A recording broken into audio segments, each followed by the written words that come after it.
दोस्तों, आज की कहानी है अंकिता। आपकी आने वाली भाभी बंगाली है। अब मज़ा आएगा। कहानी पसंद आए तो वीडियो को लाइक और सब्सक्राइब जरूर करना। रविवार की सुबह मेरे पास बड़े भैया का फ़ोन आ गया। शेखर, आज सीमा के हाथ के बने मूली के पराठे खाने का दिल कर रहा है। सीमा से कहना कि मसाले में मिर्च ज़्यादा तेज न रखे। उनके आने की खबर सुनने के बाद ही मेरे घर में बेचैनी और तनाव के बादल घिर आए। मेरे परिवार के तीनों सदस्य मुझे घेरने वाले अंदाज में मेरे इर्द गिर्द आ बैठे थे। किसी के बोलने से पहले ही मेरे बेटे समीर ने साफ शब्दों में मुझे चेतावनी दे दी। पापा, आज आप ताऊ जी को रूपाली के बारे में ज़रूर बता दो। इस मामले को और लटकाना ठीक नहीं है। तुम सब अपने ताऊ जी की आदत को जानते नहीं हो क्या? मैं एकदम चिढ़ उठा। वे जात पात और धर्म कर्म में विश्वास रखने वाले इंसान हैं। मांस मछली खाने वाली बंगाली लड़की से तेरे विवाह की बात सुनकर वे बहुत नाराज होंगे। शादी होने के 2 महीने पहले उन्हें खबर देकर घर में फालतू का कलेश कराने की कोई लुक बनती है क्या? पापा, आप ताऊ जी से इतना क्यों घबराते हैं? मेरी बेटी अंकिता मुझसे नाराज हो उठी।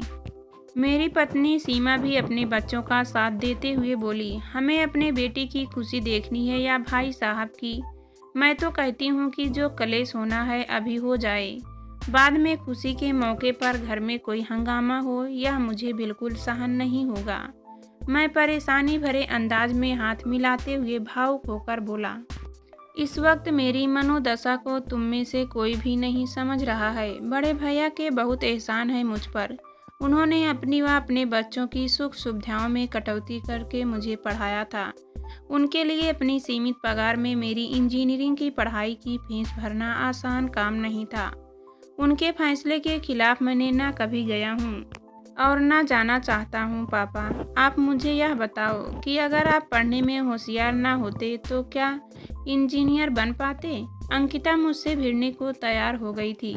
मैं इतना भी होशियार नहीं था कि मुझे राज्य सरकार वजीफा देकर पढ़वा देती। बड़े भैया ने आर्थिक कठिनाइयां झेलकर मेरी फीस दी।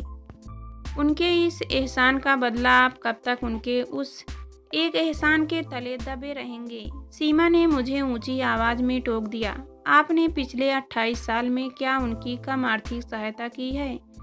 अभी 6 महीने पहले उनकी बहू की डिलीवरी में क्या आपने 20,000 रुपये नहीं दिए थे?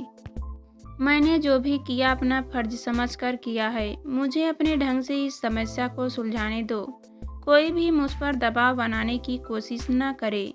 सख्त लहजे में मैंने उन्हें ऐसी चेतावनी देकर अपने शयन कक्ष में चला आया था। उम्र में मुझसे 12 साल बड़े भैया के सामने मैं कभी ऊंची आवाज में नहीं बोल सकता। वे मुझसे हमेशा आदेशात्मक लहजे में बात करते हैं, लेकिन मैंने भी कभी उनके यूं रोब मारने का बुरा नहीं माना। अब मेरे बच्चे बड़े हो गए हैं तो सीमा का नज़रिया भी बदल गया है। ये तीनों हमारे आपसी संबंधों के समीकरण को समझाने में असमर्थ हैं। बड़े भैया को मैं जो इज्जत देता हूँ उसे मेरे बच्चे मेरी कायरता और दब्बूपन समझते हैं। 12 बजे के करीब बड़े भैया मेरे घर आ गए थे। दीवान पर आराम से लेट जाने के बाद उन्होंने मुझे हुक्म सुनाया, शेखर, आज शाम हमें पिताजी के दोस्त ओम प्रकाश जी के यहाँ चलना है। किस लिए जाना है? उनके यहाँ। पहले से तनावग्रस्त मेरा मन फौरन अजीब सी चिढ़ का शिकार हो गया था। उनका हालचाल पूछने चलेंगे। दिल की तकलीफ के कारण वे हफ्ते भर अस्पताल में रहकर आए हैं, पर बड़े भैया हम उनका हालचाल पूछने क्यों जाए? मैंने उन्हें 10 साल से देखा ही नहीं है। मुझे तो उनकी शक्ल भी ढंग से याद नहीं है। यह कैसी नासमझी की बात कर रहा है तू? पिताजी के दोस्त का हालचाल पूछने जाना हमारा कर्तव्य है। उन्होंने मुझे डपट दिया। अपने मन की परेशानी के चलते मैं जिंदगी में पहली बार जानबूझकर भैया की इच्छा के खिलाफ बोला, भैया, मेरे पास ना समय है ना मैं उनसे मिलने जाने की ज़रूरत समझता हूँ।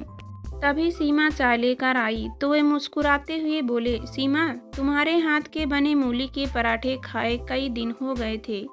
अब तुम्हारी भाभी से रसोई में ज़्यादा काम नहीं होता। बहू के हाथ के बने पराठों में वह करारपन नहीं होता जो तुम्हारे हाथ के बने पराठों में होता है। भाई साहब, आज तो मैंने सुबह से ही सरसों का साग बनाने की तैयारी कर ली थी। पराठा खाने आप किसी और दिन आ जाइएगा। सीमा ने बिना उनसे नजरें मिलाए दबे स्वर में जवाब दिया तो भैया चौंक पड़े। कुछ पलों की खामोशी के बाद भैया बनावटी हंसी हंसते हुए बोले, चलो आज साग ही खा लेते हैं, मतलब तो पेट भरने से है। मैंने नोट किया कि पल भर में उनकी आंखें बुझी बुझी सी हो गई थी। वे सीधे लेटकर छत को ताकते हुए भजन गाने लगे। यह सभी जानते हैं कि अपने मन की चिंता व दुख दर्द छिपाने के लिए बड़े भैया भजन गाने का सहारा लेते हैं। मुझसे और सहन नहीं हुआ तो मैं बैठक से उठकर अपने कमरे में आ गया। अचानक ही मेरी आंखों में आंसू भर आए थे। पापा, आप रूपाली के बारे में ताऊ जी से कब बात करोगे? मेरे पीछे पीछे समीर ने कमरे में आकर तीखी आवाज में मुझसे यह सवाल पूछा तो मेरे सब्र का घड़ा फूट गया। बंगाली लड़की से शादी करने का फैसला तुमने किया है ना, तो अपने ताऊ जी से बात भी तुम ही करो। मैं किसी से कुछ कहने सुनने नहीं जा रहा हूँ। मैं उस पर अचानक गुर्राया तो समीर सहम कर 2 कदम पीछे हट गया था। मैंने फौरन उसे सॉरी कहा। उसने मेरी आंखों में छलक रहे आंसू देखे तो परेशान होकर बोला, पापा आप इतनी ज़्यादा टेंशन मत लो प्लीज़। आप उनसे अभी कुछ नहीं कहना चाहते हो तो इट इज़ ओके। अगर आपका ब्लड प्रेशर हाई हो गया तो सबके लिए परेशानी खड़ी हो जाएगी। मैंने आंखें मलते हुए उससे सुस्त आवाज़ में कहा, मैं मौका देखकर आज ही भाई साहब से बात करूंगा। तुम कुछ देर के लिए उनके पास जाकर बैठो, मैं मुंह धोकर आता हूँ। भाई साहब से बंगाली लड़की को घर की बहू बना लेने की बात खुलकर कहने का फैसला करके जब मैं फ्रेश होकर बैठक में पहुँचा तो वे कहाँ मौजूद नहीं थे। मेरा दिल धक से रह गया। अपने घर वालों पर मुझे एकाएक बहुत गुस्सा आया और मैंने ऊंची आवाज़ में पूछा, भाई साहब को बिना खाना खाए क्यों जाने दिया तुम लोगों ने? अंकिता फौरन भागती हुई बैठक में आई और नाराज लहजे में बोली, बिना बात की इतनी जोर से मत चिल्लाओ पापा। भैया ताऊ जी को साथ लेकर बाजार तक गए हैं क्यों? रसमलाई लाने के लिए। ओह, मुझे लगा कि वे नाराज होकर बिना खाए ही चले गए हैं। मैं आंतरिक तनाव कम करने के लिए अपनी कनपट्टियाँ मसलने लगा तो अंकिता अजीब नज़रों से मुझे घूरती हुई वापस अपने कमरे की तरफ चली गई। भाई साहब को रसमलाई बहुत पसंद है। मूली के पराठे न मिलने की पीड़ा रसमलाई खाकर कुछ तो कम होगी, ऐसा सोचते हुए मेरे होठ पर छोटी सी मुस्कान उभर आई थी।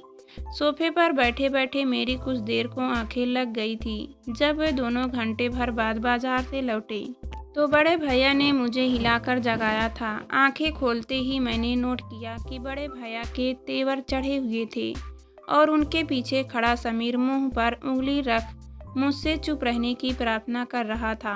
अब होगा घर में कलेश, ऐसा सोचते ही मेरा दिल चिंता के मारे जोर से धड़कने लगा था। छोटे, तू कौन से ज़माने में जी रहा है?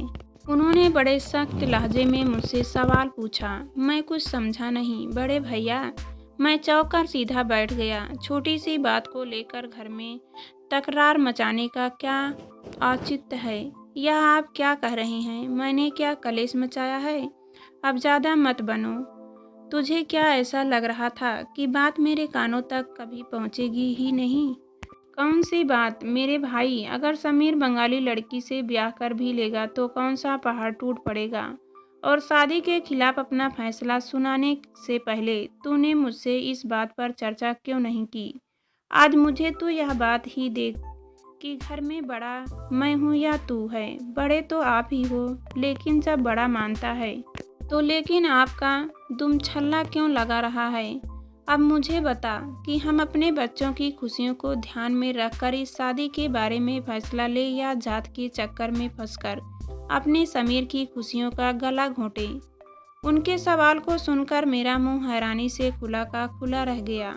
साथ ही एक झटके में सारी बात मेरी समझ में आ गई थी। मैंने अंदाजा लगाया कि समीर ने उन्हें बताया था कि इस अंतरजातीय विवाह के मैंने खिलाफ हूँ।